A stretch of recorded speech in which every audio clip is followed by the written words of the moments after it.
Coldcard hardware wallets were designed to be the most secure places on Earth to store Bitcoin. They generate and store private keys on an offline device that is, by design, meant to never touch the internet.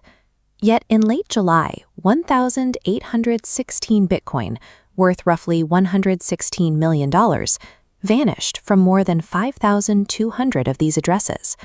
The keys remained on the devices. The attacker never touched a wallet. This was a mass drainage of completely unrelated funds with no physical breach.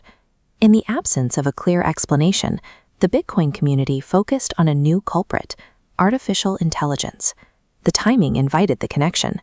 A highly capable open-weight AI model named Kimi K3 had been released to the public just 2 days before the first reports of draining appeared.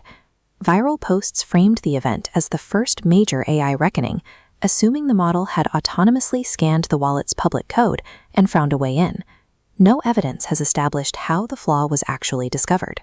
To understand how the money was actually taken, we have to look past the narrative of the AI hack and examine the underlying mathematics.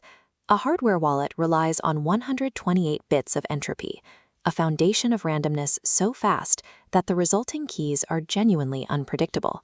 At this scale, the number of possible keys is so large that guessing is not a strategy any machine can attempt. A firmware change shipped in March 2021 broke that property. Affected devices stopped drawing on strong randomness and fell back to a predictable pattern. The effective entropy of those keys collapsed from 128 bits down to about 40. 40 bits is still a large number in the abstract, but it is a searchable number for a computer. The attacker used standard computing power to generate candidate seeds, derive their Bitcoin addresses, and check against the public blockchain. Breaking a 40-bit lock is an exercise in brute force arithmetic. It requires a prepared list and a mechanical operation, not a sentient intelligence. If we look at Kimi K3 specifically, the data suggests it was an unlikely candidate for the job. This chart shows the model's ability to exploit security vulnerabilities. Kimi K3 reaches only 40% of the performance of its peers. It is measurably weaker at the specific security tasks it was being credited with. The attribution was a coincidence with a narrative attached. The theft succeeded because the space of possible keys had quietly shrunk to something a computer could simply count. The most instructive detail of the incident came from the manufacturer, Coldcard. They ran an AI review of their own firmware weeks before the attack. That defensive AI sweep failed to catch the 40-bit bug. Defensive AI review depends on the prompt and the scope of what it is told to look for. The structural reality of security favors the attacker. The defender must find every weakness, while the attacker only needs to find one. This flaw sat in public code for over 4 years. In the past, obscurity and the high cost of discovery provided a form of protection.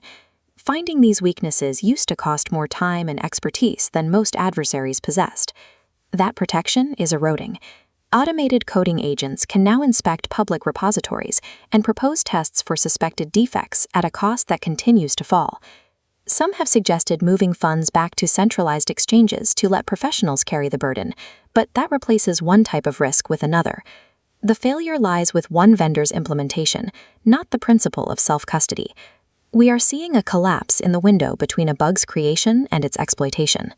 Trusting any single, unauditable piece of code now carries a higher cost because the tools to audit that code against you are becoming a free download.